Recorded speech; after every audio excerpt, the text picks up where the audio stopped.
Let's give a big thank you to Squarespace.com for sponsoring today's episode of the Kevin Pollak Chat Show. Squarespace is the all-in-one platform that makes it fast and easy to create your own professional website or online portfolio.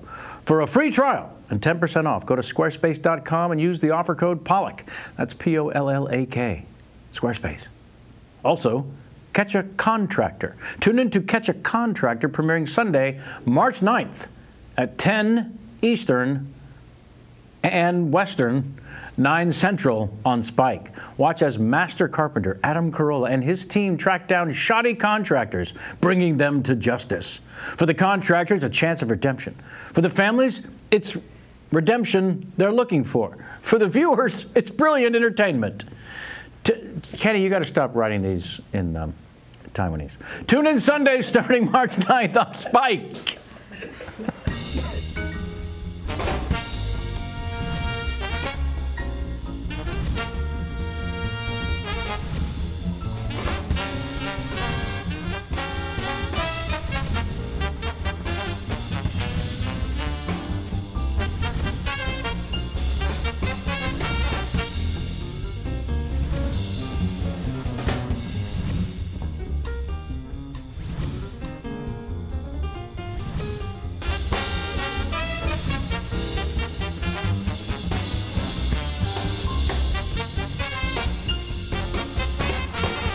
Ahmet told me not to. Welcome back to Kevin Pollak's Chat Show. I am, as always, Chat Show.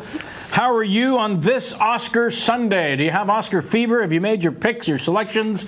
How much money will you lose during this non-gambling event? $50,000. Our own Sam LaVine back in the chair. He was at Pensacon, not with a Z. Or no. Pensacon. Huh? Well, a secondo. Tell us, how was Pensacola? Pensacola is a delightful little city thing. How many planes did you need? You need at least 2 planes to get there. At least 2? You can't get there on any fewer than 2 So planes. you fly nonstop into? I connected in Houston. Sure. Because from Houston you go right to Pensacola? Houston's to Pensacola. Nice. Yes. I could have connected in Atlanta, but I opted to go Houston because George Bush International Airport. Not a friend to you? No, a dear friend. Oh, okay. It's Atlanta that gets me no love. Let's get to Pensacola. Are you still with the Continental? No, they've folded with United. They were gobbled by United. Okay. Yeah. Okay. But enough about the air travel. Let's talk about. This is so interesting. Let's talk about your limo driving gig today. After this, I believe I've made myself very clear. Angie and Brad have requested me to drive them to and from the ceremony. Oh, is this your buddy Brad Pitt? It's my side gig. Yep. Oh. Yep. He knows what a fine driver I am. And an Oscar Sunday. Was that from your time on the Bastards film? Yeah. Nice. Yeah. I used to drive him around everywhere. You want the best. We would steal so many cars in Berlin, I can't tell you. What? Sorry? So Pensacon is a Comic-Con of sorts in Pensacola, Florida. That is exactly correct. Yeah. It's the Comic-Con of Pensacola. Your favorite costume that you witnessed? True. Someone came dressed as Navin Johnson from the Oh, really? And he had the cans with holes in them and everything. Not carrying the lamp and the pants around the ankles? No, but he did have the glasses with the grabber. Nice. And I said, surely those must actually be drawing your eyes. And he said, yeah, they're really uncomfortable. I can't wear these for more than a few minutes at a time. Nice. Yeah. So you had a good time? I had a lovely time. Everyone involved, the Ryan Eatons and everyone we know. The Ryan Eatons? They were phenomenal. We love the Ryan Eatons. They put on a hell of a con. And the Bens. You were missed horribly. Well, you're very sweet. Am I? You're very sweet. You missed the Showalter? I did. Yeah. I was sad that I had to miss Michael Showalter. He's a big fan of yours. And I of his. He insisted. And I just happened to catch a little bit of the Wet Hot American Summer and enjoyed your voice work. Thank you so much. Yeah. I'm not sure everyone knows that the wonderful actor who portrayed the kid who needed to shower. Yes, Artie, the camp radio DJ. Was it ever weird for anyone? Because it didn't really dawn on me until I watched it this time. Yeah. When Michael Ian Black. Yeah. He's destined to become, I believe, a serial killer. Or an assassin with the 3 names. Certainly. Michael Ian Black has the wonderful love scene with Bradley Cooper. With the sexiest man alive, Bradley Cooper. But, you know, so technically homosexuals. And he keeps saying to this kid, you need to shower. Yeah. Did that dawn on anyone? That maybe he shouldn't be the one to be telling the kid to shower? See, now once again, what you're doing here, if I may, is you are creating the connection between homosexuals and pedophilia. Unnecessary. And I won't stand for it. No. No, I won't stand for it. Right. Why should they like younger versions of themselves? Seriously. What are we? You can be straight and pedophile. Right. Yeah. There's no connection. How would that work? I wouldn't know. That's all he said, Your Honor. Look, you and I have discussed this before. We stopped going to those NAMBLA meetings for a reason. Yes, we did. Okay? Yeah. With good reason. Here's hoping you reach the ripe old age to be someone's bear. Wait a minute. I think I need more than just age. Girth? I'm going to need some considerable girth and somehow even more body hair than I already have. If I may. Yeah. Well, you were missed, and welcome back. Thank you so much. I'm very happy to be here. I wanted to get the silly fun out of the way so that we may now pay our respects Yes. to the great comedy genius of Harold Ramis, Yes. who passed after a long suffering illness. Yes. That wasn't so public. But yeah, truly a dark hour at our house that continues. Young Jamie is arguably his biggest fan. I'll let you rip People Magazine a new one if you want. No, I was really upset. I just want to thank everyone that a lot of fans of the show reached out because they knew I was really upset about it. And I just want to thank them because it was really nice. Well, I'm still really upset. And I know this is so ridiculous. It's not ridiculous. It's like he's just a celebrity, but he made his films were so important to me. And he's not just a celebrity, and that's the whole point of talking I still got my about Ghostbusters armband on. Yeah. Yeah. I've been wearing it all week. Yeah. But yeah. So thanks, everyone. Seminal comedy filmmaker. Oh, absolutely. Between the writing and the directing, No question. it's a little absurd how much he contributed from Vacation to Ghostbusters to Caddyshack, Groundhog Animal Day, House. Caddyshack, Animal Back to House. School. Back to School. I can Yeah. list them all. I watched Multiplicity on Multiplicity. Monday. A tremendous loss, and we celebrate him far more than the magazines did in their little 1/4 page obits. Are you watching us live on the YouTube? Oh, Jamie, let's go from sad news to fantastic news. Yes, you almost buried Your the lead. pub trivia team Yes. took third place out of what, 57? Over 50 teams participated in our in this season's King Trivia tournament. Citywide. The entire Los Angeles area. Yes. And we came in third. Again. Third out of 50, This is the second year damn in a near row. 60 teams. Thank you. And there's one huge trophy. And there's one huge trophy that the people on the team who shall go nameless confiscated. As well as the but cash I think prize. it's going to make its rounds. I think it's going to make its round. Yeah, I won't stop talking about it until it makes its round. But there's a photo. But congratulations. trophy. There's the photo now. With my Those of team. you watching us live on the YouTube. My team name is Nickelback to the Future. Nickelback to the Future. I almost forgot. And I want to say hi to a fan, Mike, a fan of the show. He works for King Trivia, and he recognized me, and he was like, he's like, I hear you talk about King Trivia all the time on the show, and I was hoping that you would be here. And he said hi. So, And yeah. maybe he's listening right now as well. Yeah, so hi, Mike. And we took third. Yes. Yeah. Congratulations, honestly. Thank you. Because very proud. it's with every all of our Sunday you useless guys knowledge. are at The Barney's Beanery in Barney's. 3rd Street Promenade is where we usually play. Yes. and it's a big damn deal. So I wanted to celebrate it here. Folks, tune in to us on iTunes and YouTube and subscribe. Do what you can. Sorry for the late start today. Our wonderful pizza that we so enjoy, we being the crew and cast, was a little tardy because we're doing the early episode of the show because of the Oscars. I'm just going to go around and ask everyone what their favorite picture is going to be. Their prediction, not your personal favorite, the prediction who's going to win. Kenny? Best picture. 12 Years a Slave. That's a solid guess. That is the odds-on favorite. That is the odds-on favorite. You got to go Gravity for the visual effects. For the upset? Visual effects. I'd love to see Gravity upset, by the way. Yeah. Yeah. Jamie, prediction? Yeah, I was going to go with 12 Years a Slave? Yeah. I'll ask our guest, and let's get to him now. I introduced our guest to the table by asking him the first question. Did you in fact know that Steve Perry was singing about you in the lyric "Born and Raised in South Detroit"? Was it in fact South? It was, in fact, not South. Right, exactly. But Detroit. It was Detroit, Okay. Yes. Nowhere near South Detroit. I don't think there is technically a South Detroit. What the hell was he singing about? I don't know what he's singing about, but I don't ever remember anybody referring to South Detroit. It's like Detroit, and then there's everywhere else. Oh, yeah? I mean, there's East Detroit and West Detroit, and there's downtown Detroit. Yeah. And then there are the northern suburbs. What the hell East Detroit is? I mean, South Detroit is, I don't know. Curtis Armstrong, those of you just listening and not seeing, thank you so much, first of all. Long-time fan, first-time caller. Please tell me a thing or two, if you would, about Sir Arthur Conan Doyle. Sir Arthur Conan Doyle Which according to your dossier, you're an expert in. Well, I'm not. I wouldn't say I'm an expert in Sir Arthur Conan Doyle, although I know many who are. Mm-hmm. I am a Sherlockian. I've been a Sherlockian my entire life, since I was 10. Right.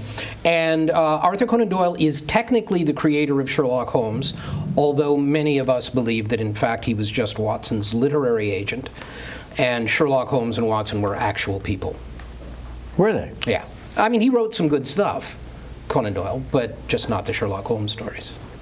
Holy shit. Yeah. It's an odd thing and sort of tongue-in-cheek.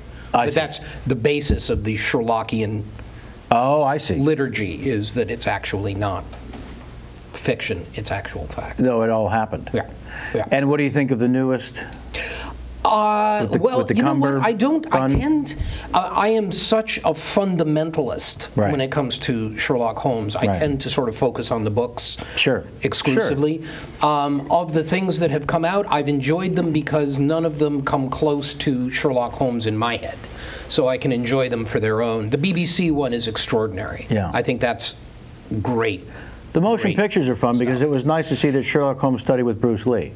Exactly. Yeah, I love them. I mean, you know, they're not Sherlock Holmes, but I love them. Yeah. I really enjoy them. So I like everything. I mean, I enjoy everything. The best thing about, I guess, the Robert Downey Jr.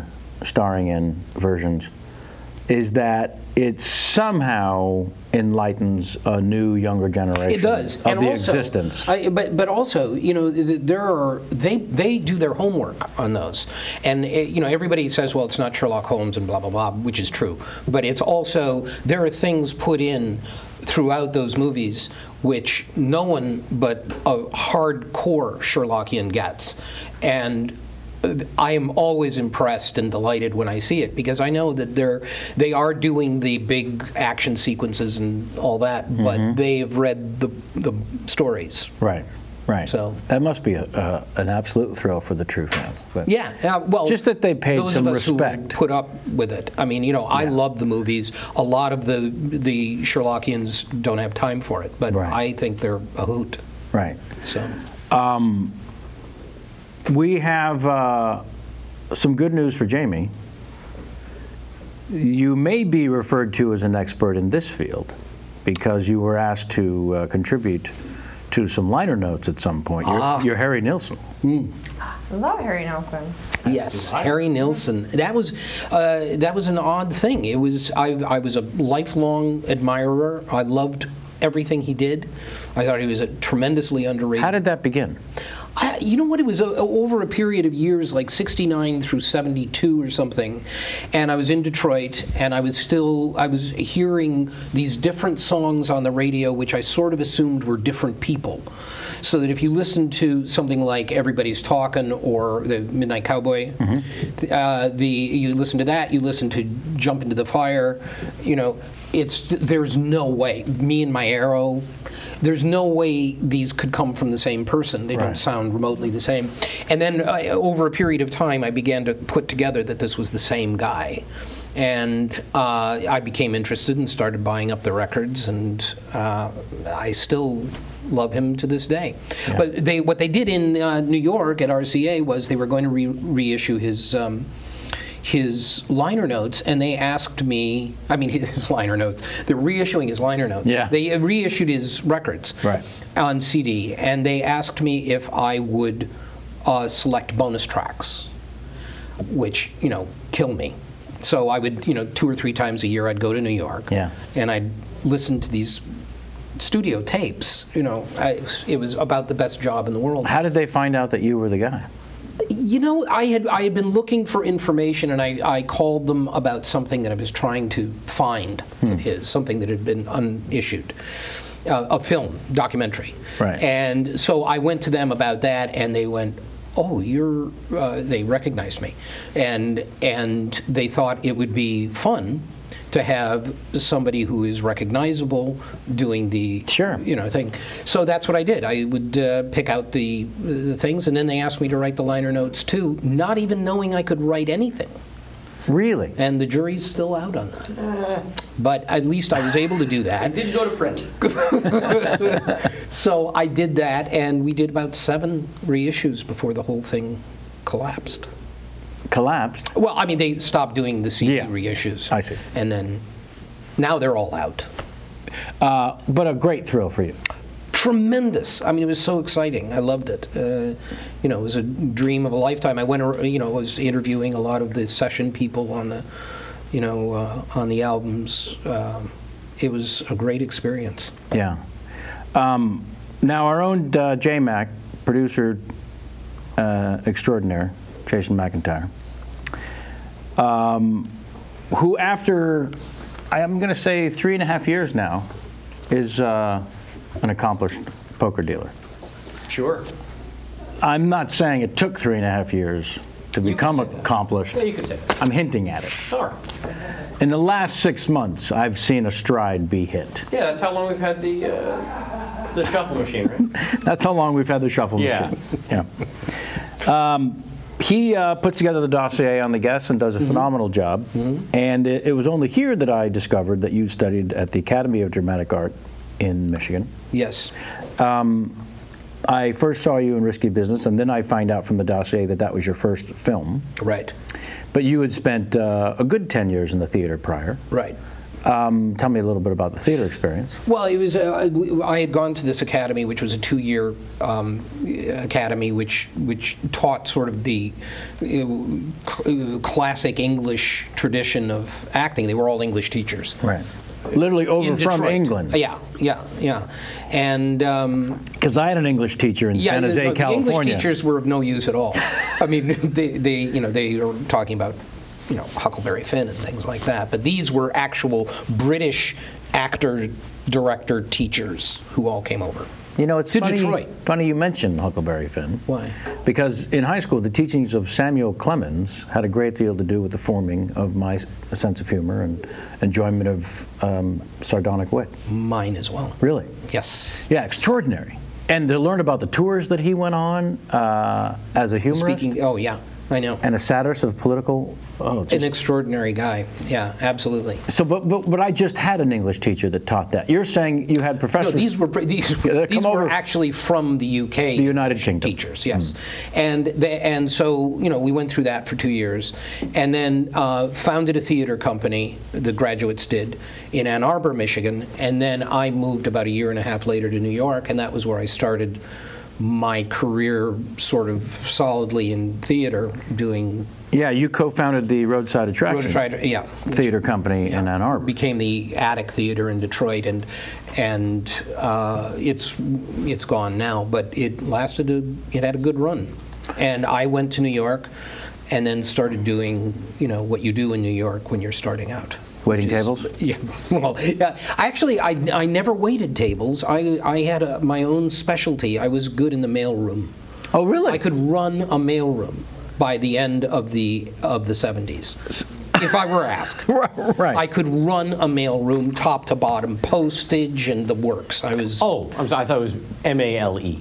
Oh no! I would have said a men's room. I understand. And I can find my way around a men's room as well. Oh no, I wasn't referring to a bathroom. I thought this was like a brothel situated with. Oh no! Oh no! That's a very separate whole skill. Other thing. Yeah. Okay. Because Sammy was very enterprising when he first came to Los Angeles.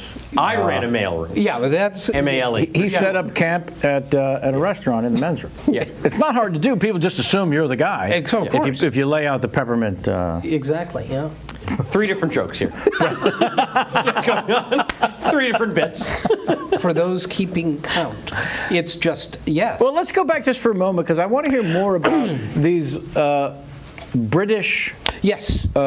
drama. Well, they were all people like from RADA and the Central School and those kinds of places.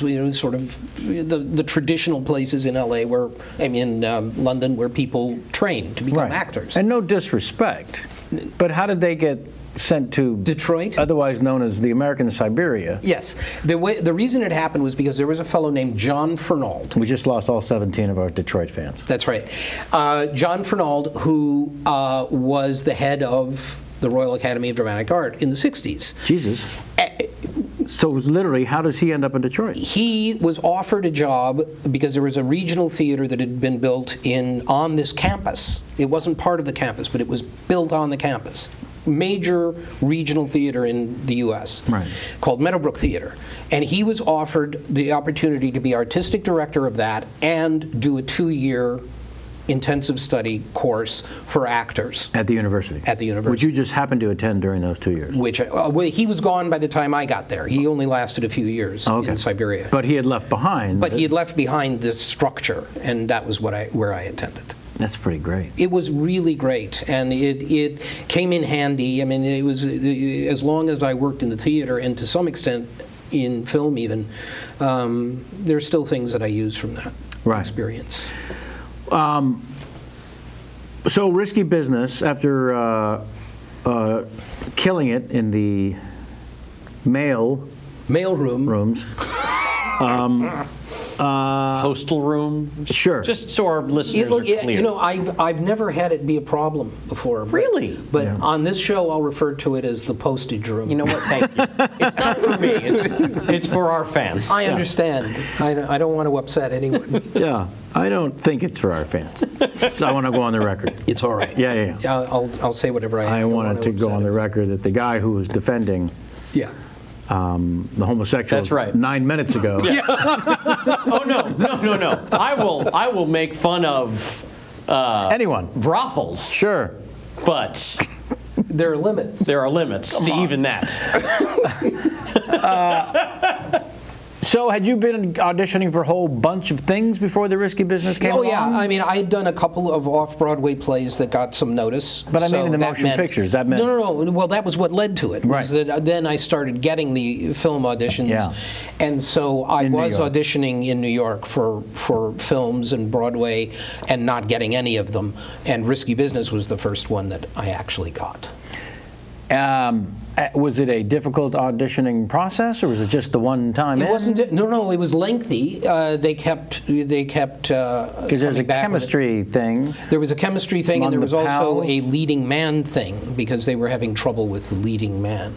Finding the role that Tom Cruise would ultimately fill. Yes. And launch a career for. Yes. But at the time, it was the search going. Yeah, so that was going on. So I wound up auditioning about 3 times for it. And then at what point do you say, I refuse to slide across the floor in my underwear? So you're going to have to get somebody else.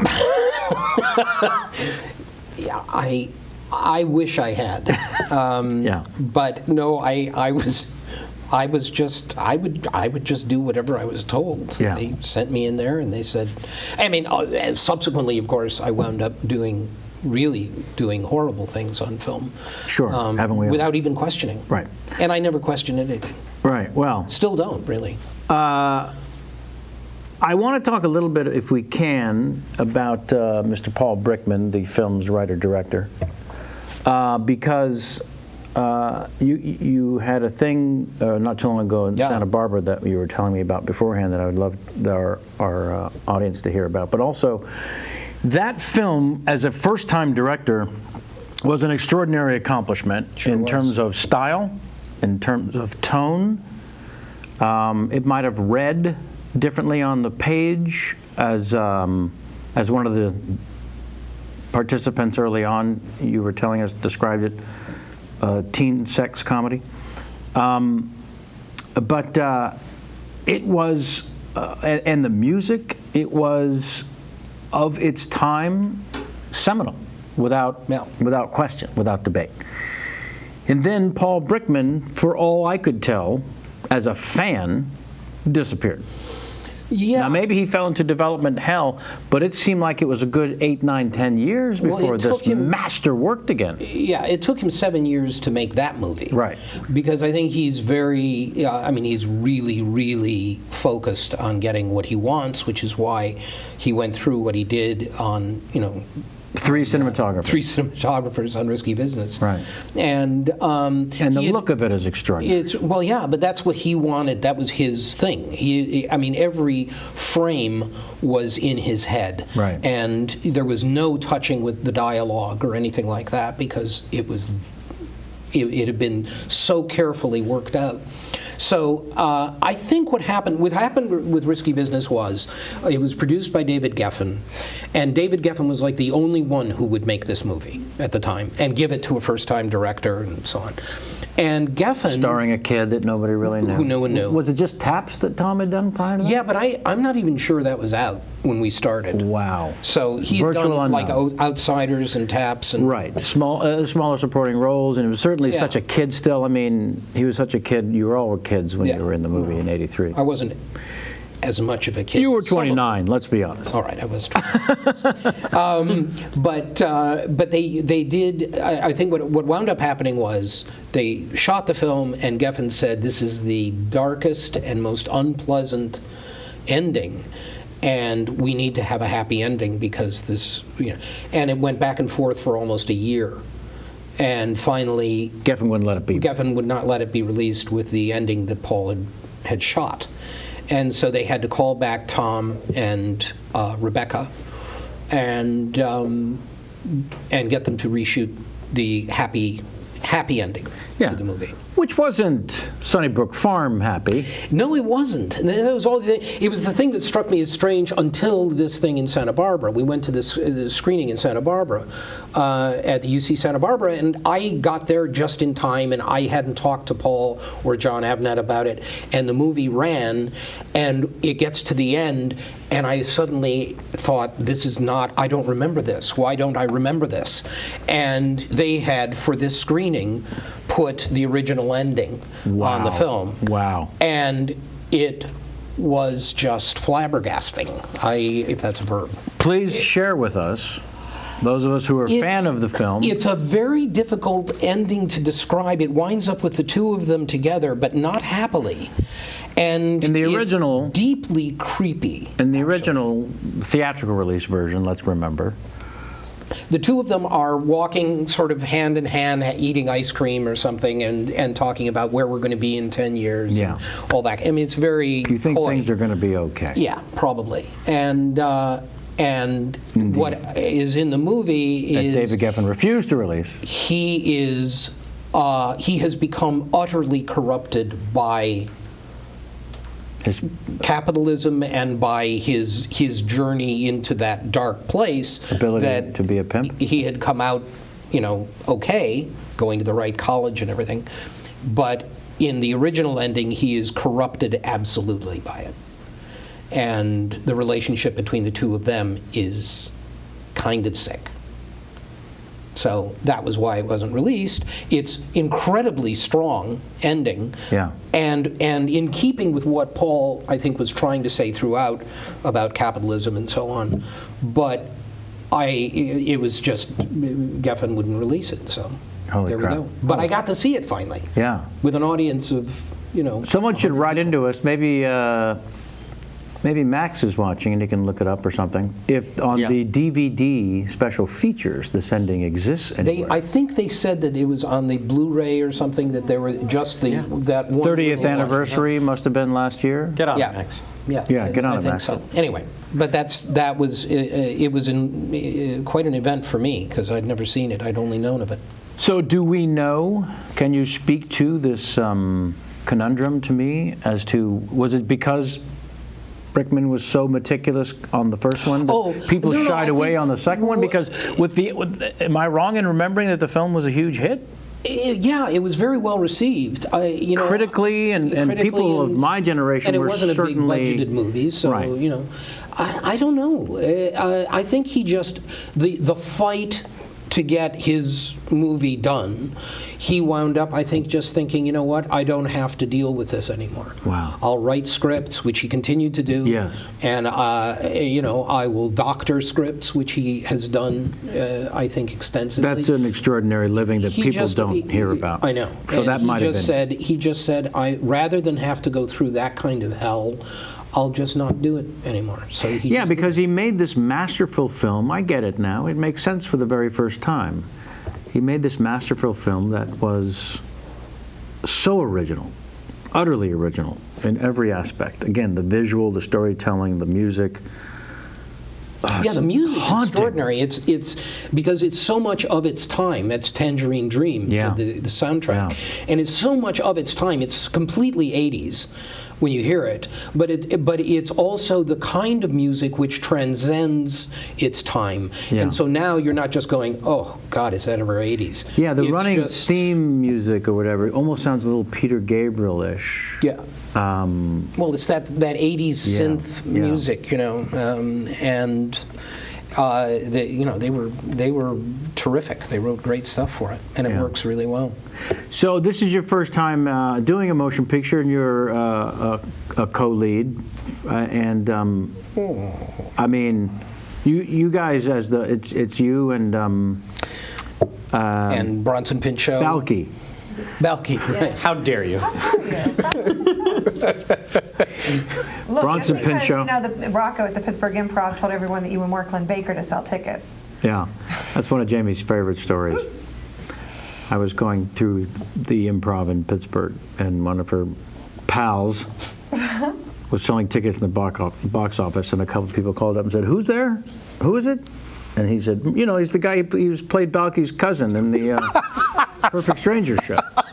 Oh, I love him. Yeah. Well, I sold him 6 tickets. So there you are. Yeah.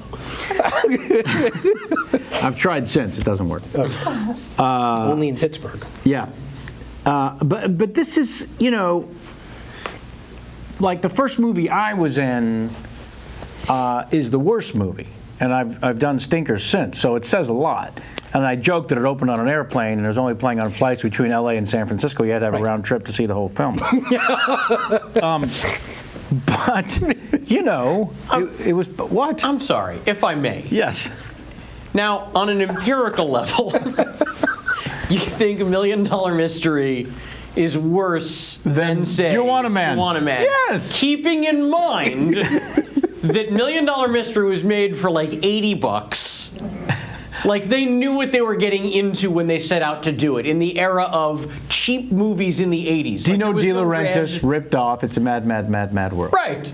And But didn't he have to give away $1 million? Yes, and so there were these glad bags filled with $1 million, 3 of them buried somewhere in the United States that we all went off looking for. Yeah. There's your budget.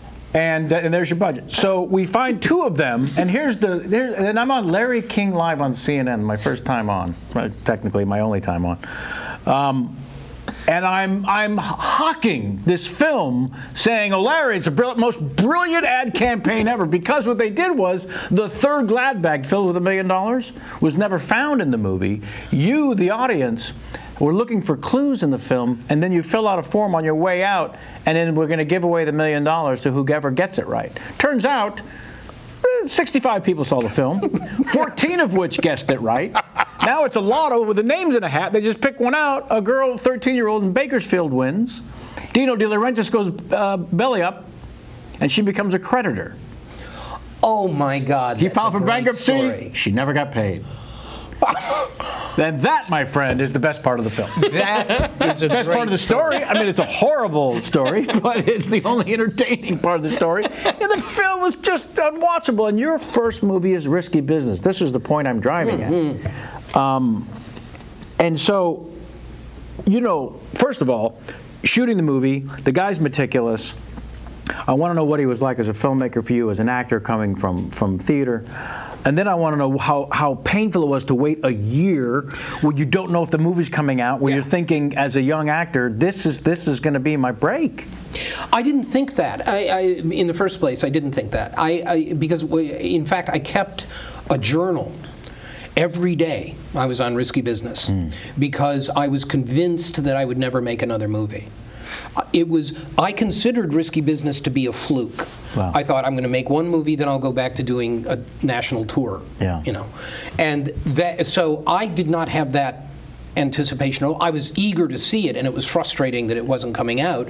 But I never had the idea that it was going to be something that would affect my career. How were you so beaten down and humbled going into this experience to not be... I just didn't have any illusion about it. Wow. It wasn't being beaten down. I went to an academy to study how to be a stage actor, not to be a film actor. Right. I'm not kidding. Yeah. It sounds ridiculous, but I really didn't think. Right. I thought maybe what it'll do is it'll get me more Broadway auditions. Sure. And maybe I'll do a Broadway show. That could be. I was still thinking I will just make my living going from regional theater. People do it. Yeah. You know, they still do it. Yeah, of course. And it's perfectly fine. I just didn't think that was going to be me. Right. Now, for him, as a director, Brickman was fabulous, although the experience was so different for me. You know, he gave us a week, or a week and a half maybe, all the guys to, you know, sit, read the script, you know, hang out in Chicago so we get the feeling of, you know, that kind of thing, which was as close to the real rehearsal as you could get. But once we got started, I was still absorbing the total difference in the method, you know, and the fact of, you know, somebody, you know, having to do things over and over again, which was easy for me because I was a stage actor, frustrating for others, and that kind of thing. But he was a great director, did very little, but when he did do things, it told you volumes. So it was a great first experience, and I thought last. But when you read, let me give you some more water, sir. When you read the script and you see your character gets to say the line, which will go down in some cinematic historical annals. Right. Sometimes you just got to say, what the fuck? I mean, come on! I know. Except to me, I looked at that and I went, oh, okay. That's that tells me who the guy is. Yeah. That reminded me that he was the guy I knew in high school who was all talk and no action. Uh-huh. And so it was helpful to me as a line.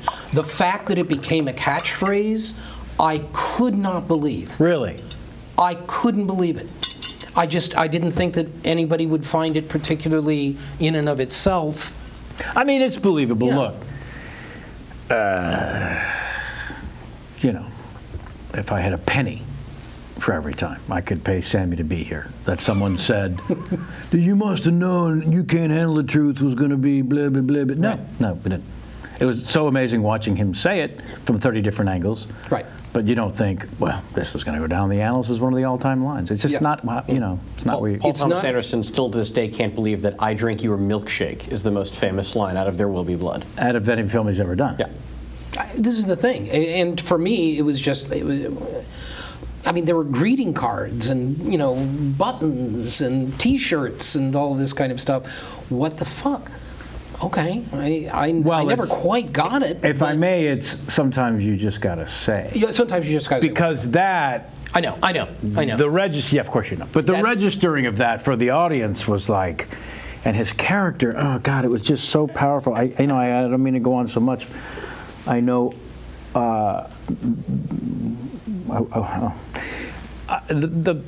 as you could tell, maybe, the film was quite impactful. And if we may, please. Obviously, it also has a lot to do with the delivery of the line. Well, I mean, you could have said, sometimes you just got to say, "What the fuck?" Maybe it would Sammy, Sammy, can you give me a different line reading? Whole other. No, you know I don't do line readings. Yeah, I know, but I'm not going to tell you how to say it. line readings. I'm not going to tell you how to say it, but I'm going to ask you, don't be so upset. First of all. Nah, he's upset. when Don't he be says so it. outraged. He's upset. You're trying to help your friend. No, he's upset. You're trying to give him some advice. No, he's clearly upset in this scene. I mean, the advice is just so worldly, and your character in that moment is just so fucking worldly. It's insane. I know, but bullshit. And you I mean, all it's- look like 20-year-olds. I mean, it we really do. is. We look really young, but well, he really was young, but and I was kind of young.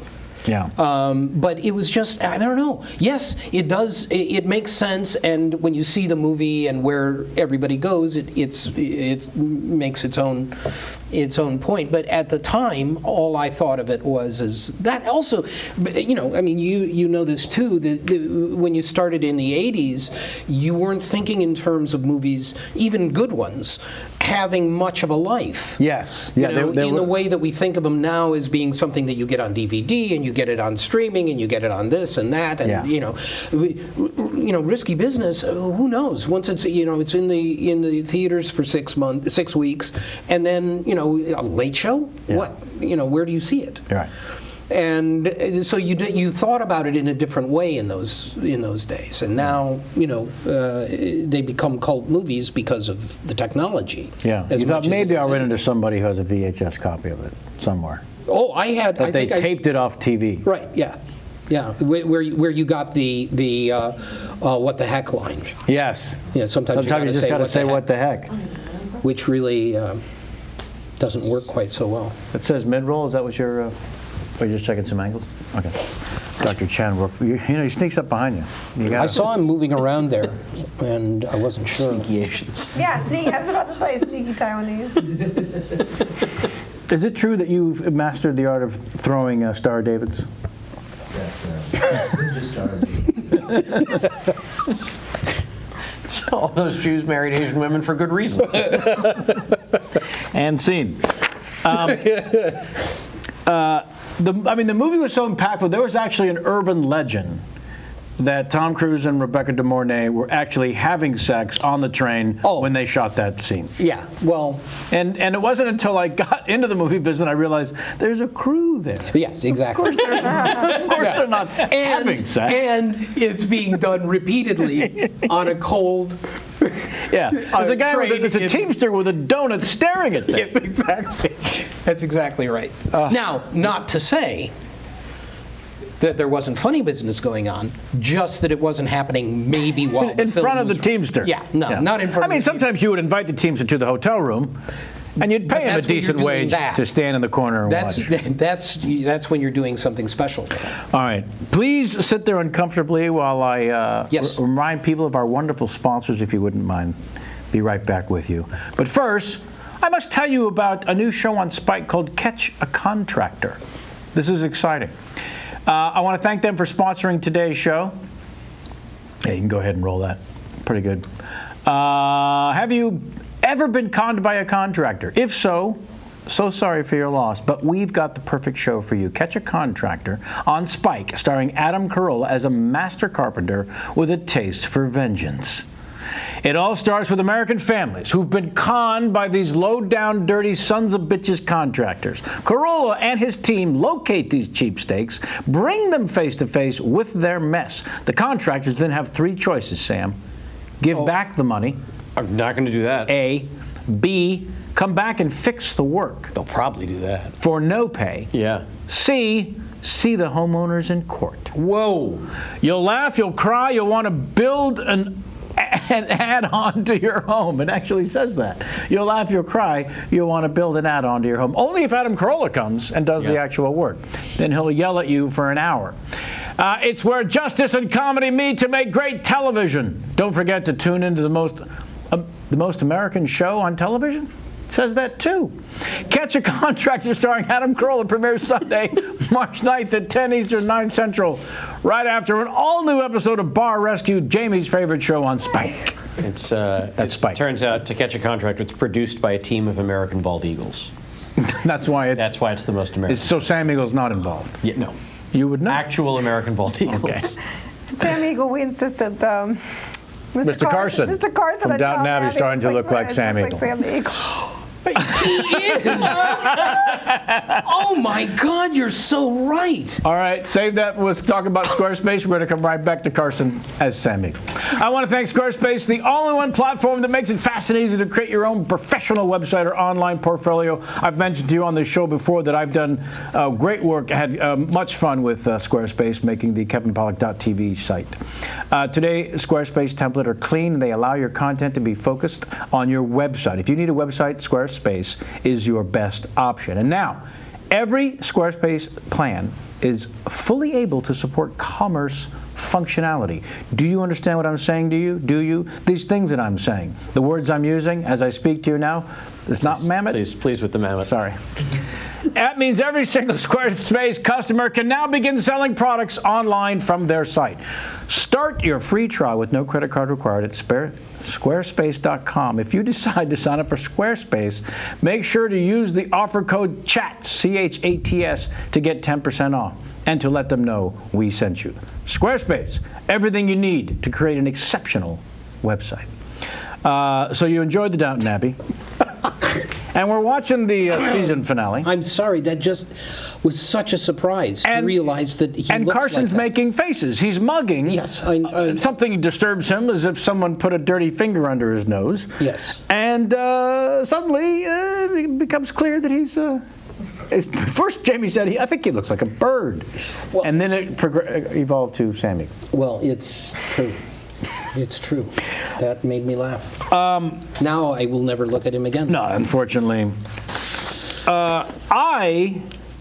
Before we get to a biography of Booger that you were kind enough to bring in, and the acting classes brought over from the Britons that taught young actors how to write and create a biography, a backstory for the character you were about to play, completely fabricated by you, the actor. A great exercise in getting to know the character better by creating a history. Right. Before we get to that, Yes. I need to jump around chronologically. We'll jump around. The wooing of Ms. De Pesto. The wooing of Ms. De Pesto. I'm watching this show, Moonlighting. I'm glued to this fucking show, Moonlighting. And in the second season, they bring in another Casanova, basically. I've got one already in the Bruce Willis. Yeah. Well, yeah. I read in the dossier that you go in the first time and for the audition, and the second time you're brought in and everyone's there. Yeah. Glenn, Jay, Ron, everybody, all the producer writers. Yeah. all the creators. And after your second audition in front of all these people, Glenn says to you, You got it. I want you to do this show. Yeah. That doesn't happen. It's a never network happened to me. testing. It wasn't, we didn't even have to go to the network. But there were other actors waiting outside to audition. There were still actors waiting outside. This wasn't a special audition set up for you, and if all goes well, you're getting the job. Nope. It's just another callback. It was just another callback, and he said that then he was a fan of Risky Business, and he was, and also of Revenge of the Nerds, and so he knew who I was, and he had seen the audition, and then he called John Ahmet and said, I want to make sure he's not crazy because I've got enough of that on this show. So, and John said, oh, no, he's fine, he'll be okay. So he was then free to say, you got it. You're looking across from you is basically the cast from The Last Supper. Exactly. There's a dozen They're all people in the lined room. up on one side of the long table, and he looked down one side and then looked down the other side, and they're all going. And so he said that. I want you to do the show. Yeah. And then you go into a side room. They hide me in a room because they still have to see these other actors. Right. And they saw They can't the other go out there and say, all right, everybody go home. Yeah, no. That can't happen. Do that. So they go in, they do it, and then that was it.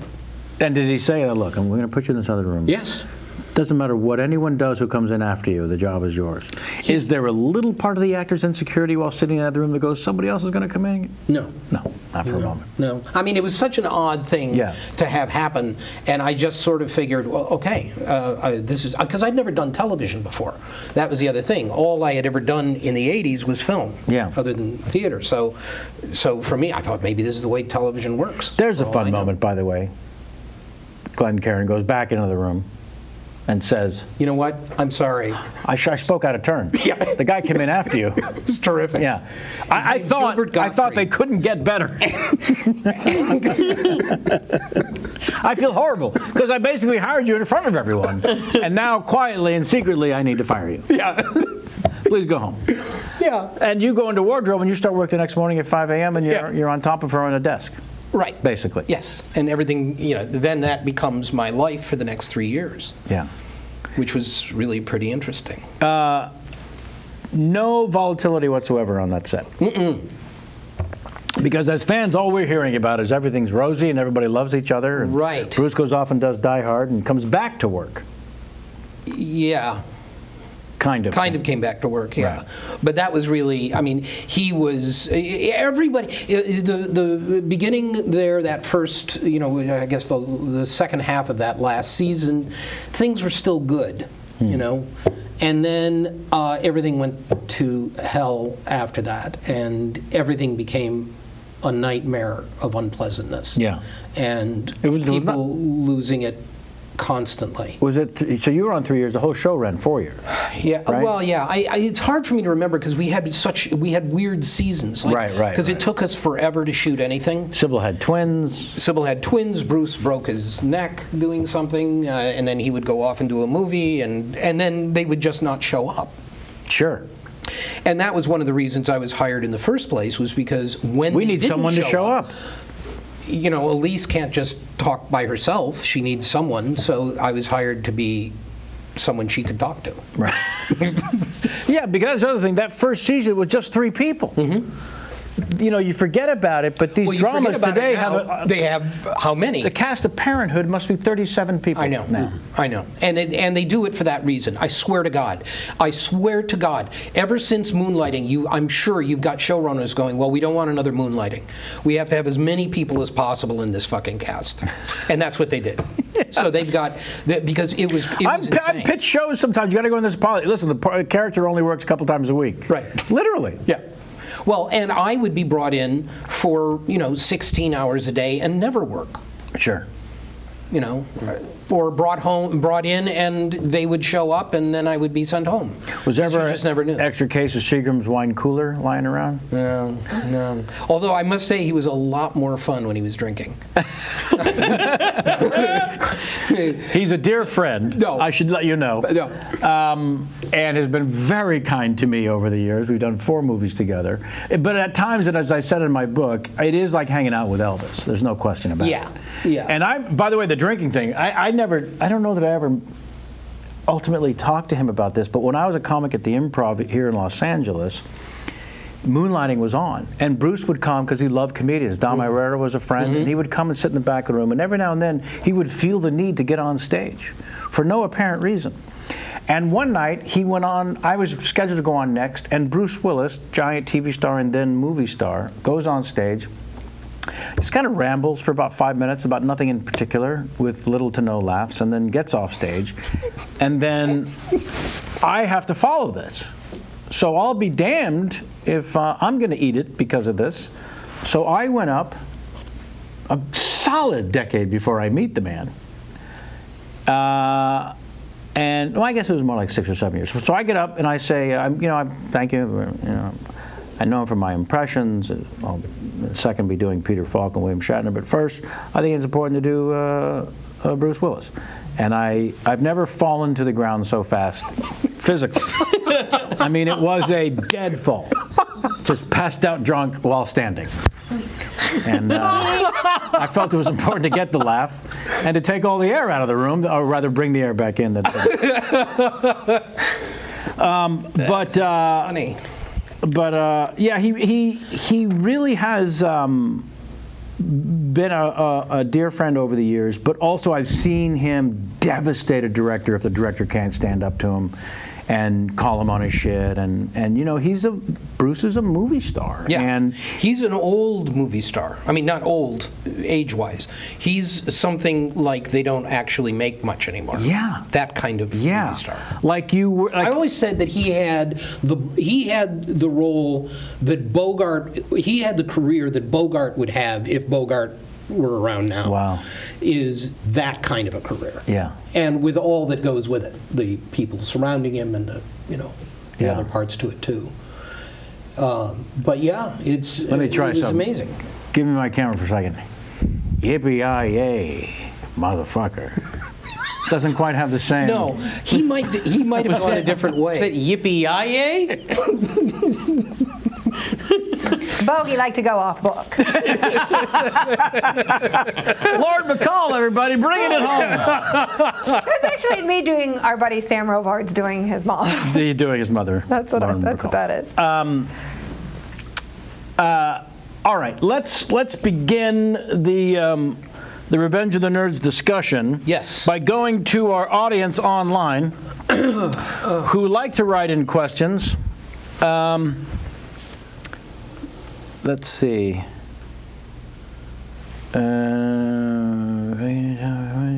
Sorry, just going through the. Can you please tell the story of Curtis Armstrong week that Bruce Willis made up for you?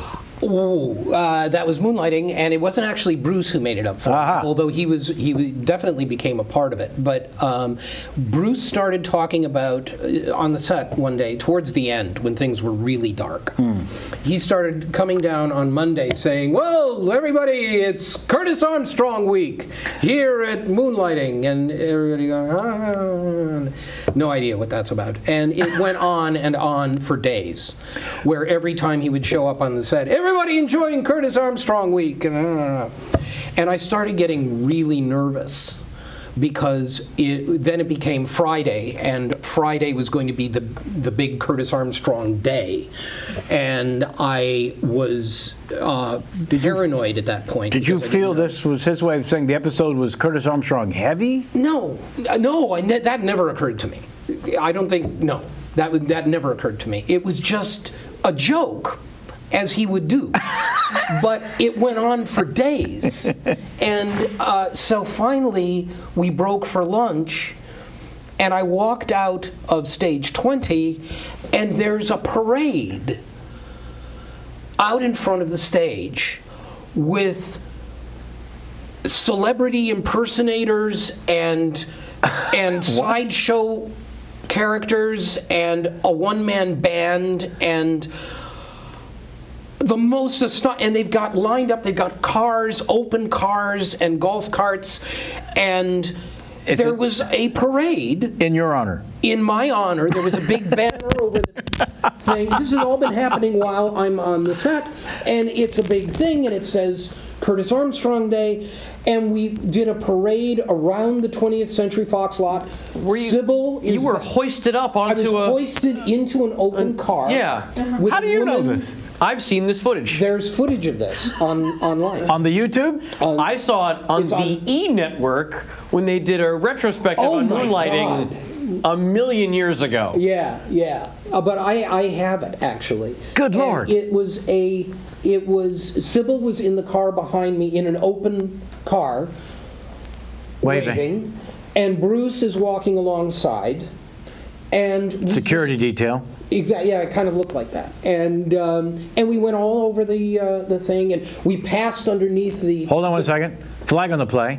I'm being told your mic might have become dislodged from its clip. That's why you have a monitor over the guest's head. I was gesturing, you see. Sure. One would say wildly. I've got it. Yeah, I know. I'm sorry. But I don't want to miss anything from the story. Okay, so. Sybil's in a car behind you. Bruce has got security detail alongside. Is that okay?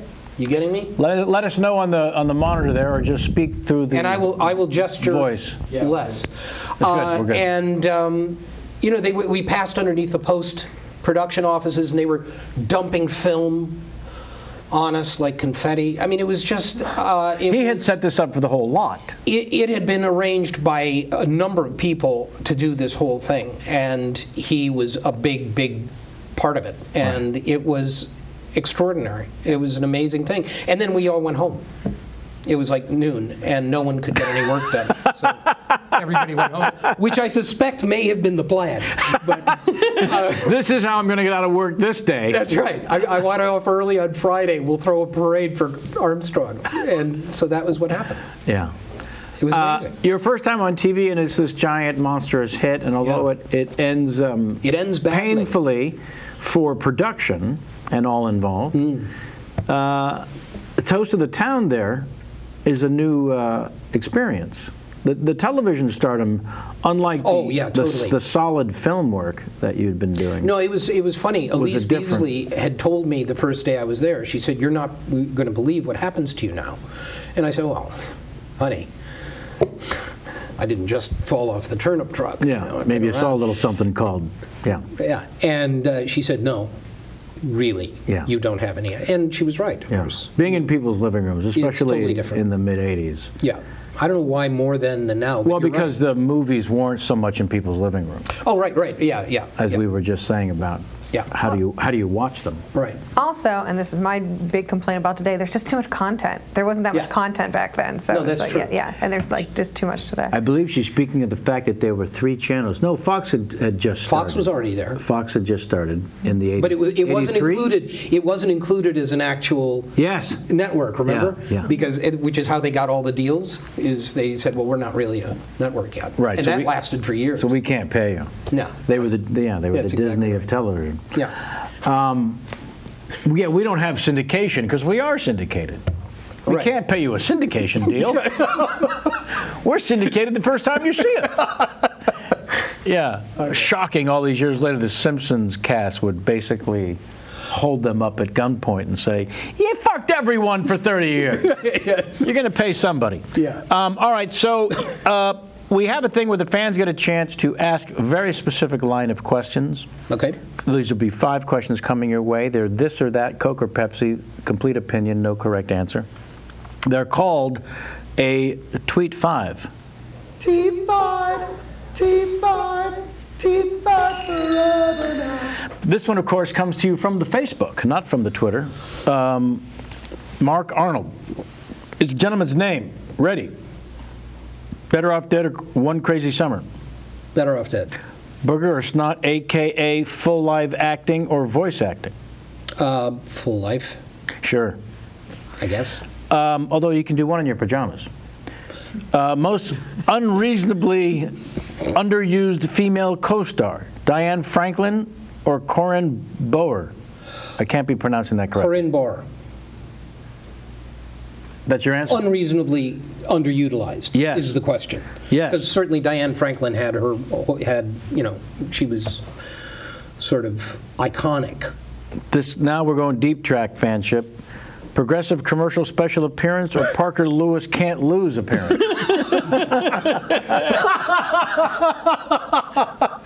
Parker Lewis. Yeah, that's a correct answer. I know it is. King of the Nerds or Revenge of the Nerds? Okay. Come on, what are we talking about? What kind of question? We're talking about the job that's happening now. King of the Nerds. You got 5 out of 5. Thank you. Yeah, I yeah. got 5 out of 5? You did. Wow. Because they're all opinions. Well, yeah, they're my opinions. So of course I got 5 out of 5. That's exactly right. And for the record, since the choices were Booger or Snot, Booger was mostly in his pajamas anyway. That's true. So Excellent point. sort of an unfair That's true. fight. Okay, so from the UK British acting, English acting, classical stylings teachings, you are taught to write a biography, Right. a history of your character. You're making it up. Right. For people out there not in the know, Yes, they will never know. This is for you this only. is just for you. Yeah. Should moments arise where some context, some subtext will aid your performance in a moment, in an emotion, Yep. you have something to draw on, You've done this. you get cast in the film Revenge of the Nerds. Right. you sit down for some work. I do. You do a little work for yourself Yes, and for the character that becomes loved and known as Booger. that's right. And it seems odd. 30 years later. I found the book, which has actually several movies, biographies in it. Oh, good. But the one you're asking about Yes. is Dudley Dawson. Now, let me just tell you one thing very quickly. I was a little concerned about the character. I thought you were going to say I was a little drunk. Well, that's always possible also. But You were a little concerned about the character. And well, yeah, I mean, the character is, as written, there wasn't much there, which is why this came in handy. Right. And what there was there tended to be nose picking or belching or saying horribly misogynistic things. So The opposite of subtext. yeah. But you so now I have need to to fill create. that in, Yeah. right? Okay, so there's a punchline to this, which is here's what I wrote. You want it? Please. Okay, it's not long. Dudley Dawson comes from a good middle-class home, but from the 6th grade has been persecuted because of his height and the fact that he looked like a girl. Sure. Wait for it. The hurt and anger have built up through high school till he has taken refuge in cynicism, sloppy dress, and obnoxious behavior. The sexual slurs come from the fact that he is frustrated and beautiful girls are never attracted to him. He's horny but never shows or admits it. He is quick, well-read, and educated but doesn't show that much either because to be bookish is to be nerd-like, but books have been his refuge. He is with the nerds because they never question or make demands of him. They accept him. They never tell him to clean his room or shave or bathe or comb his hair. His sloppy dress, manners, and unshaven face are attempts to show he is male. He maintains his fuck-all attitude until the end, but when the nerds are attacked, he cares deeply, and much of his attitude will be dropped then. Wow. Now, the funny thing is... Yes. They're doing the... I know, the slow clap. It's not the first time I've heard it. No, it can't be. A true tribute from true fans. Now, the thing about that is, at the time, I remember going over that and thinking, I can live with that. I think I know him now. Yeah. And when I found this book recently and read it for the first time since, I went, that's me. Yeah. There's nothing in there that has nothing to do with me. I was writing a bio of a character I thought was my total opposite, and everything in the bio is just me. That is wild and Except the not bathing part. I did bathe. sure. But one of the things that came through in the dossier that I found pretty wonderful for a character actor was that the notoriety, for the most part, for your performances over the years were for characters that were, in different ways each, 180 degrees from your own actual person. Yeah. So when you sat down, it's important that the audience know, as you briefly mentioned, we'll get into it more, please, the script wasn't really a script. There was a template, there were some characters, nobody really knew. You guys were brought to Arizona to hang out and Right. and goof off, and people were taking notes and creating what would be the script. Right. So at the point that you write this, you're trying to create a character Right. that not only not on the page, there's very little on the page. Right. So you're saying you don't think you were conscious at the time that you were writing some of your own attributes? Oh, absolutely. Yeah, absolutely. That's me. I mean, I found refuge. I was always mistaken for a girl when I was in junior high school. And But high were you school. conscious that you were doing that at the time? No, that's the thing that's great the about it. thing. Now, I think, of course that's me. At the time, I thought, well, I have to find some structure to build that will support this non-character. And so I go out of my own head to find it, and then I look at it years later and realize it actually was me all along. Wow. So, I mean, to me it helped. Yeah. But now I look back on it and think it's all kind of funny. Yeah. I was trying to describe earlier the impact that this film had then is one phase, but once the geek inherits the earth in the last decade, Yeah. and the internet is so powerful it can survive some IPO bubbles. We were just up in San Francisco a few weeks back for the 30th anniversary, I guess it was? 30th anniversary. Yeah. Screening at the Castro Theater, a beautiful theater, 800,000 seater, and almost all the cast, main characters were there, and a little Q&A ahead of time, which somehow Chris Hardwick ended up making more about himself. He knows I love him. How much fun, first of all, was that? I mean, I know you've probably been at gatherings over the last 30 years, but yeah, but that was special, though. I would think a little more impactful. That was really special. It was because being in that theater, which you were at as well, and it was such an extraordinary place, and it was so filled. That's the thing about the Revenge of the Nerds is, the fans of that are pretty. I mean, they're devoted. Really devoted. Authentically? Yeah. And could you see them all in their costumes, by the way? I couldn't, actually. There were a lot. There were a lot in costumes. There was a lot of people in taped glasses and sweaters and no, I know. A lot. It was great. It was really great. It means a lot to them. Because it wasn't a convention. It wasn't, hey, everyone dress up. There was no... No, it was just something they do. Yeah. And it was really great. And they were really responsive, and it was great to be with the rest of the cast also, which is those who will still admit to being in the movie, of course. But the ones who will admit to it were there. And we, have seen each other on and off, socially mainly, over the years. And it was just too much fun. Yeah. It was really, really, really great. Yeah. And great to hear that response. Yeah, they were pretty much eating out of your hands and also hanging on your every word. And Chris, he knows that movie. He's one of the people who really knows that movie. Sure. So it was easy to have a conversation with somebody who was so... Yeah, no, he's authentic in his fanship of all things nerd.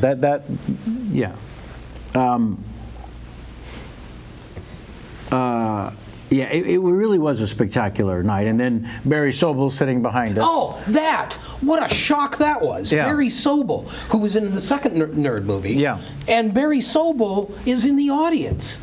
And I know him from stand-up comedy from 30 plus years ago in San Francisco, and he's sitting behind us, and he was behind you? Yeah, he was literally sitting behind Jamie and I, and I thought, well, this is great. He's come out to support this thing because he was not planned in anyone's mind, but I think his own, to at some point.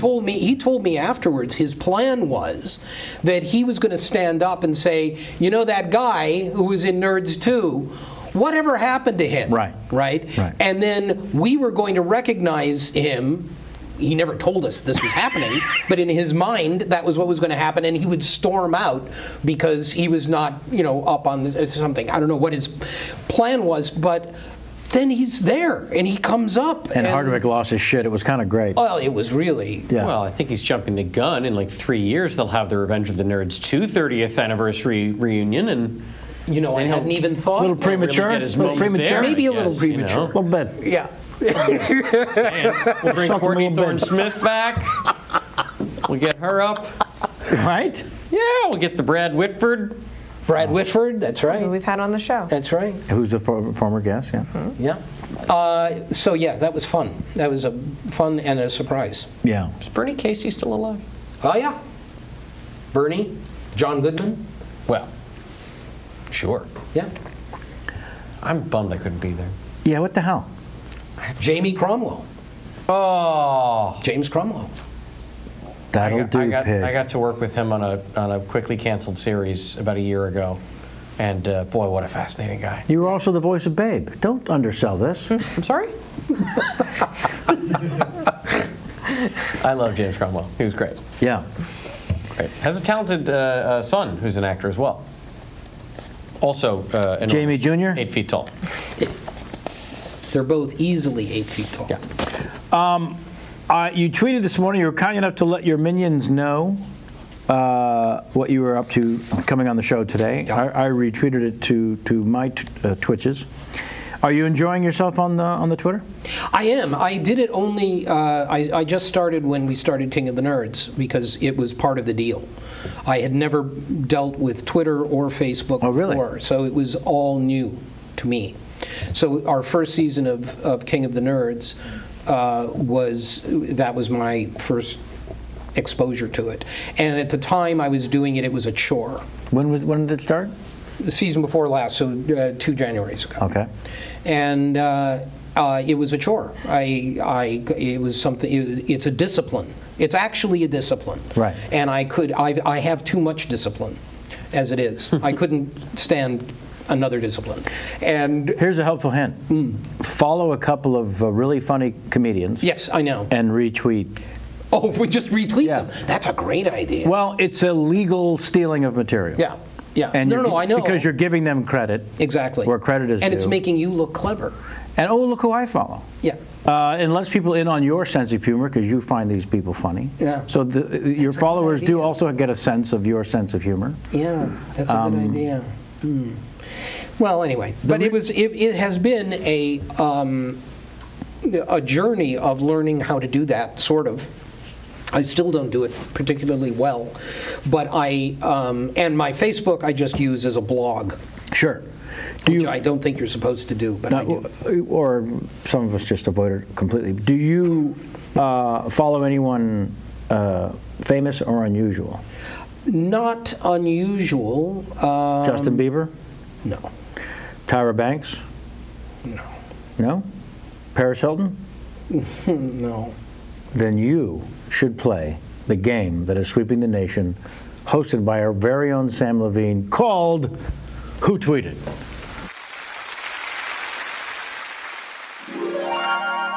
Celebrities have so much to say. Who tweeted? Is the game we're gonna play. What a sly fox I am to set it up that way. You did good, Kevin. This is our show 196. We've played Who Tweeted well over 150 times. I don't think I've ever been so sly in my introducing. No. And maybe it was out of respect for the beautiful suit that you wore. You're so sweet. What if he had said, "Oh, I follow Bieber and Tyra"? Yeah, that could have really. Then where are you going? I took into consideration who our guest is. Fair enough. I've read the dossier. He can surprise you. Right. Sammy, thanks for dressing up. My pleasure. For the event. As you know, I'm a big Moonlighting fan. And I hope we're going to talk about Ray later, because I actually am a huge fan of your work in that feature. Why, thank you. Which was a tremendous feature. Yeah. But in the meantime, this is Who Tweeted. Okay. Here's how the game works. So I'm going to, one at a time, I'm going to read a series of 8 tweets. Each tweet was authored by either Justin Bieber, Tyra Banks, or Paris Hilton. Paris Hilton. Wow. Yeah. Yeah, I know. So you're playing heads up against Kevin. I don't follow any of them either, so I don't know any of these answers. Jamie, who created the game, excuse me for interrupting. No, please. Because one little thing I'd like the guests to know, because I don't want any edge whatsoever, because I've played the game 150 times.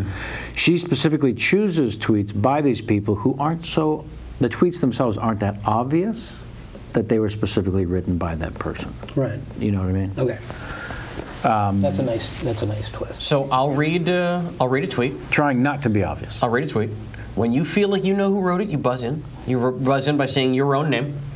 I'll point to you, then you'll say my own name? Yes, sir. Okay. Otherwise, I get confused. Because we were buzzing at the same time, we both go, and he doesn't know. I don't know. Right. But you shouldn't say your own name.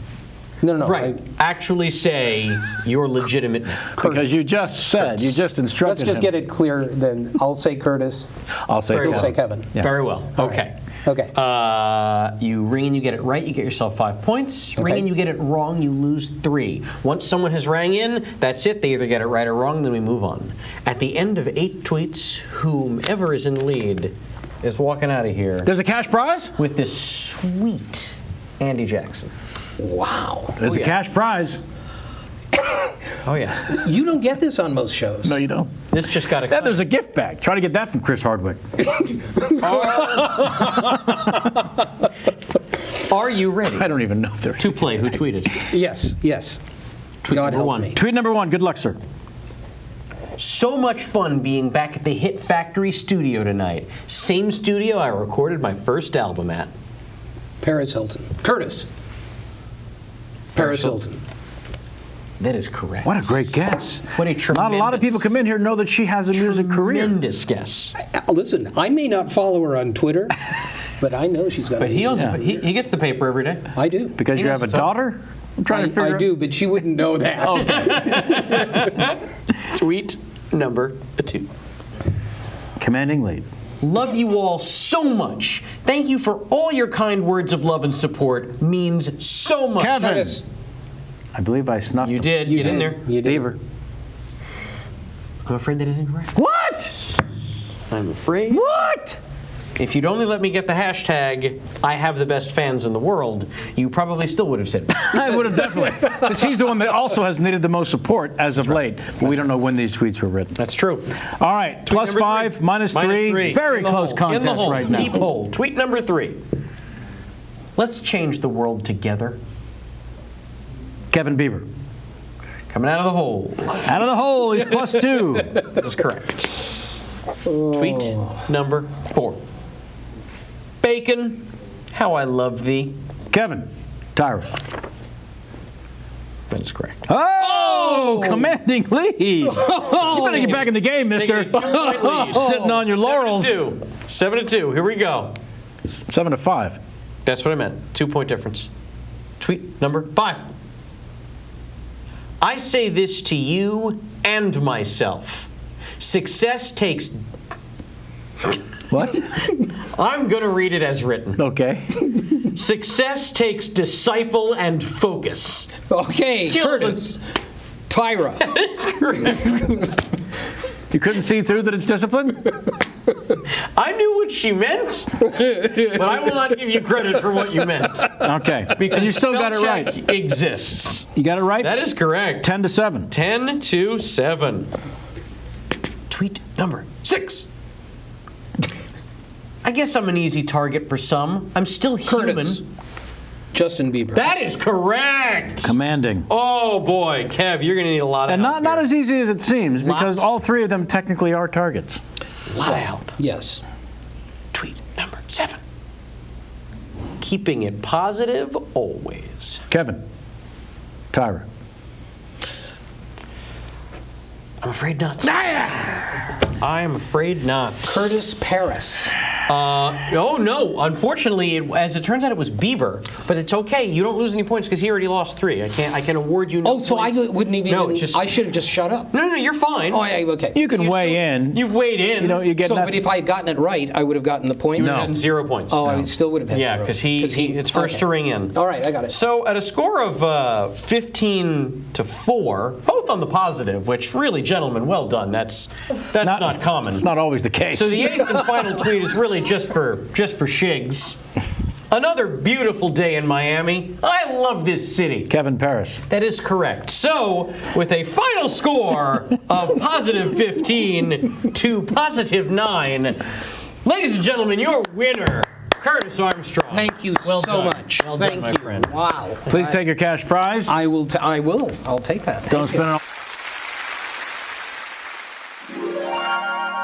Celebrities have so much to say. Who tweeted? Is the game that we just played. Bring me the change. You're still thinking of my shoes.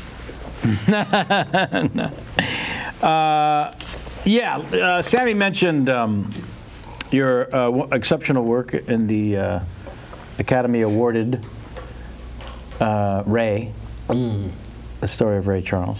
Yes. Which I was in, right? Jamie, you took home the gold. Ah, that's right, I did. That's right. Yeah, That's right. Nice work, Jamie. yeah. Tremendous work, because not only did you have to learn piano, but also to be an African-American man, which I think many have proven is not as easy as it looks. No. You, on the other hand, played an Egyptian, A Turk. is what I meant. His name is Egyptian. I would think it's Turkish, but I'll go with you. Yeah. Oh, wait. I'm getting a news alert. Is this a Max? I'm getting a news alert. It turns out that Egypt has just been bought by Turkey. So you're so right. now he was right. So now technically he's also correct. It's the gentleman's last name that's throwing me. Ahmet Ertegun. There we go. Yeah. tell us about how this came to be and working with Taylor Hackford. Taylor Hackford had, I think, no idea who I was, which is why I got it. And I went in to read for the part of Jerry Wexler. While I actually, with the, this was the woman who cast Risky Business. Wow. And I had not read for her since. Wow. And she had me in for this, and he, I don't think, had a clue. And You can give her credit if you like. Yes, Nancy Klopper was her name. And Also correct. so, yes, thank you. And so I read for him, and he asked me if I would read for Ahmet instead. And I knew all of those records. I was always a big fan of Atlantic music and so on. So I just thought it was odd. But I went out and read it and came back. And it was actually, he didn't actually say that I had the part, but he just asked me if I would shave my head. And I said yes. And then I found out like the next day. So that was, and it was great because it was a dramatic part, which, you know, I mean, I don't yearn to do dramatic parts, but when they happen, they're fun. Yeah. And it was a good movie, and you know, it was an interesting experience. Oh, nice. You want to talk about interesting characters? Ahmet and the History of Atlantic Records. Oh yeah, it's extraordinary. That's its own movie. That's its own mini-series. Yeah. Do tell. I mean, he found Zeppelin. He put Zeppelin on pretty the map. much between the R&B and the blues people of the late 40s and early 50s through certainly through the 70s and 80s. Oh, yeah. He was it. He had everybody. Yeah. In fact, I had the opportunity. He was still alive, obviously, when we made that movie, but he was supposed to come there to New Orleans where we were filming, and was ill and couldn't come, but agreed to talk on the phone. Nice. So I could ask questions and things. So I had like half an hour with him, which was one of the great thrills for a music lover. And in it, he told me that there's a scene in the movie where Ray is starting to get seriously addicted to heroin, and I come into the studio where he's trying to record, and I have a scene with him about it, and I tell him, your slip is showing. And it's this whole thing where he's telling him, I know you're an addict, and blah, blah, blah. You have to clean yourself up. And he mentioned that was a true story, except it was Eric Clapton. Wow. And when they were doing the research for when Jim White, the screenwriter, was doing the research for it, he found that story and thought it was such a cool story, he just gave it to Ray Charles. Wow. But I thought that was kind of cool. Wow. That moment between the two of them wasn't true. Ray's addiction. No. It wasn't. No, Ray Charles was not a heroin addict? No. What I meant was that scene. Yes, right. Ray was absolutely, yeah. When Ahmet passed in 2007, 6, 7, something like that. It wasn't long after the movie came out. There was such an outpouring of respect from the musical community for the first time in 20-something years. Led Zeppelin reunited. That's right. And they played 2 shows in London. Yeah. And I think almost all the proceeds went to Ahmet's foundation. Yeah. I seem to recall those shows sold out in 20 minutes. They sure did. If that. I was offered a ticket for $2,500. Wow. And get yourself there. And get yourself to London. Right. Yeah. No, it's amazing. I mean, the guy was incredible. And his influence on popular music was unparalleled. Yeah. And to my knowledge, I think you're the only person to portray him in... No. Oh, no? I'm not. In fact, around the exact same time, Across the Sea... Oh, Beyond the Sea? Beyond the Sea. Yeah. They had somebody in that. You're right. Playing Ahmet Ertegun. Nice. We just got a question in from the live viewing audience. Chat show, this is from the chat room. Darren Gabler asks, did you meet Orson Welles when he guested on Moonlighting? No, worse luck. That Great was, question, horrible answer. I could make up something. Please do. I met Ray Charles when he was on Moonlighting. Now we're talking. Hello. But For the record, great question. Thank you, Derek. yes, thank you. No, I loved that. That was one of my favorite things in the world. When he made the introduction, he was a friend of Sybil's, which is why that happened, and he died 2 days later. Oh. And so everyone always sort of said, Moonlighting killed him. Here's a bizarre connection, and I, in fact, have the answer to that riddle. It was not Moonlighting. Merv Griffin, who had Orson Welles on all the time in the last couple of years of his life, would tape 2 shows. One, I was on the second show when Orson Welles was on the first show on the night of his death. So it was actually Merv. Wow. It was actually Merv. So Griffin. Merv Griffin gets the award. It was the green room's no. Yeah. food tray that killed Orson Welles at the Merv Griffin show. Yeah. Merv Griffin on Vine Street. Wow. For the record. So you guys may have put a little something in there. But it was you guys who finally. Tell me about Ray Charles' meeting on Moonlighting. He was brought in. They asked him to do a thing where he was Bruce's conscience. Holy shit. Yeah. And so throughout this episode, David's conscious. David's, yeah, David Edison's, and throughout the episode, as I remember, not having seen it in a long time, throughout the episode, he was David would suddenly find himself with Ray and the Raylettes, and Ray would be giving him advice on handling women. Obviously go to a great place for it. He was there for 4 hours where they shot all of these things, these scenes, and I was not working that day, but went in anyway just so I could meet him. Yeah. Because I was so excited. Oh, hell yeah. But we had a lot of interesting people on that show over the years. But anyone else come to mind? sorry? Does anyone else come to mind? Because it is one of the bizarre sort of byproducts of what we do. That insanely famous, iconic figures will come in and out of your life for really no reason other than your happenstance to be a part of a project. Yeah. So I always get, well, Alan Arkin was that for me. He wasn't on our show, but I did do a movie with Alan Arkin. And meeting Alan Arkin was one of the big things ever for me, because he's one of the ones, the top three people who, every time he and Scott and Jason Robards and, one or two others, those were my heroes. From the motion pictures? From motion pictures. Of the 60s? Yeah. Yeah.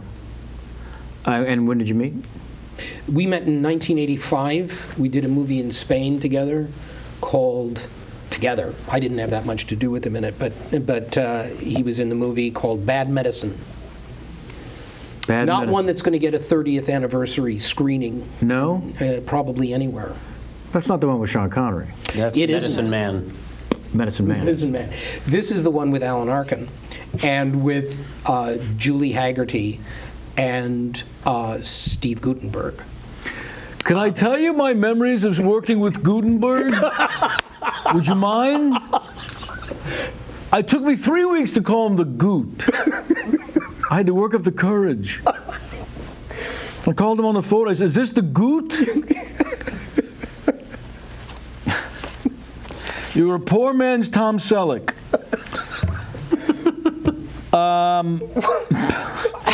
Sorry. That's all right.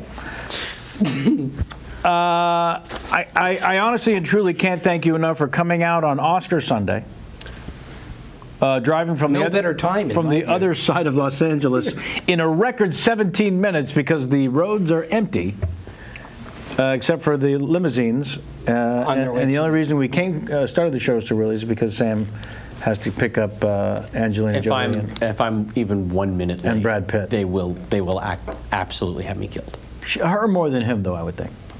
You'd be surprised. I would be. The very last thing we like to do, first of all, again, thank you very, very much. Thank you. Truly have been a fan for a long time, and we met years back, but you know, the reason for the show is that I'm sort of fascinated with people's journeys, and yours is certainly one that I am thrilled to be able to share. Thank you. So thank you for sharing it. The last thing we ask of our guest, if you're of mind, drawing again from your extensive theater training, is a little thing we like to call the Larry King game. Are you familiar with the game? You are. Because I won't reintroduce it to you because the fans would rather I not, whenever necessary, whenever possible. Oh, they don't want Well, they to? just, you know, they've heard me say it 100 whatever times. But I'll give you the quick Okay. bad Larry King impression. No pressure no pressure to do a good one. I don't want a good Larry King. Good. A bad, You came to the wrong place. The right place. It takes all the pressure off, but for me, much funnier to do a bad Larry King. So you'll act out that moment when Larry goes to the phones, and before he goes to the phones while doing the Larry King show back in the day on the CNN. Piers Morgan's stepping down, by the way, in case you guys missed the news. Yes, stepping down. A great joke in the news Weekend update. Weekend Update last night on SNL. He's retiring to spend more time devoted. With his family? No, to turning his face into a potato. And they showed a potato on the screen Yeah, next to him, that's why- and it was uncanny. It was ridiculous. He's 78% all the way there. Of looking, I hadn't done the math on the potato. So before Larry goes to the phones, he would look into the camera and share something about himself. that honestly no one wanted to know. And I don't mean there's a chance that there were 3 people who might want to. No one wanted to know. Whatever that little Larry King gem was, I need you to look into your camera when you're ready as Larry King and share one of those Larry King gems about Larry, not about you. A couple of guests misunderstood. They shared some personal things. About Larry? About you themselves. I'd rather not that happen. Oh, so no, I want you to do it this about has Larry. to be about Larry. It's Larry being Larry, talking about his life, his one little kernel of Larry King-ism, and then go to the phone. And if the name of the city is funny sounding when you go to the phone, that's helpful. If the name of the city is something you can draw on. This is a little pressure, isn't it? Well, no.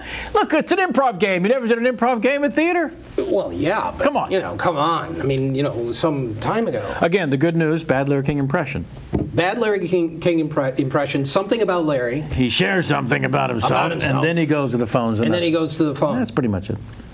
Into your camera when you're ready. Okay, all right. Take your time. Okay. There's no rush. right. I need you to become Larry King. For fuck's sake. Okay.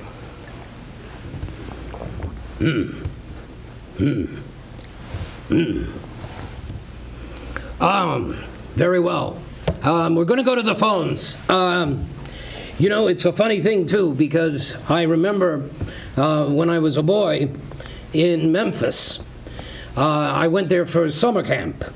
And all I could talk about that summer was this man and the film that came out. I forget the film. But that film that came out that summer was a big thing in right before the war. We're going to Port Huron, Michigan. What's your question for?